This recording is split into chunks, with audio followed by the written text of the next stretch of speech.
ये 7th arc Malaysian flight MS-370 से related बहुत ही फेमस आर्क है। इस पर्टिकुलर लोकेशन पर कई बार इस फ्लाइट को ढूंढने की काफी कोशिशें की गई, लेकिन आज तक किसी के हाथ में कुछ भी नहीं लगा। आफ्टर मैथ में बहुत सारी अलग अलग थ्योरीज निकल के आई। दो मेजर थ्योरीज को समझना।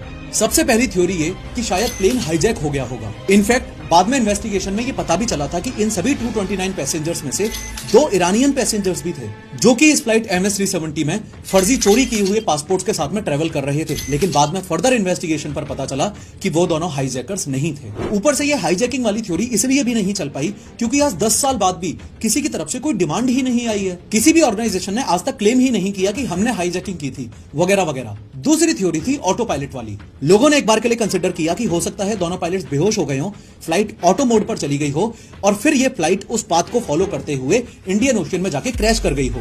ये थ्योरी भी नंबर ऑफ रीजंस की वजह से इनकरेक्ट साबित हुई। सबसे पहला रीजन तो ये कि अगर प्लेन ऑटो पायलट मोड पर जाता तो वो अपने प्री प्लान्ड रूट पर जाता। इगारी वे पॉइंट से बिटोड, फिर वहां से बीजिंग चाइना में। इगारी वे पॉइंट से ऐसा अनप्लैंड, हद से ज्यादा स्टीप 38 डिग्रीज का यू टर्न ऑटो पायलट कभी नहीं लेता। उसके अलावा मलेशिया के ऊपर मौजूद पाथ को जब प्राइमरी रेडार्स ने ट्रेस किया तो वो कुछ ऐसा जिगजैगी टाइप का पैटर्न निकल कर आया, जो कि एक मैनुअल फ्लाइंग की पहचान है। ऑटो पायलट होता तो एकदम सीधा रास्ता बनता। आपने जो कहानी इस वीडियो में देखी, ये क्लोजेस्ट पॉसिबल स्पेकुलेशन है इस बात का कि उस रात MS-370 फ्लाइट के साथ एग्जैक्टली क्या हुआ होगा। ध्यान रहे कि अल्टीमेटली आज तक कोई ऐसा 100% ठोस सबूत नहीं मिल पाया है जो ये बात साबित कर सके कि दोनों में से कोई भी एक पायलट इन्वॉल्व्ड था। मोरओवर बाद में जब इन्वेस्टिगेशंस हुई तो काफी ज्यादा शक कैप्टन जहारी पर गया था, फर्स्ट ऑफिसर हामिद पर नहीं।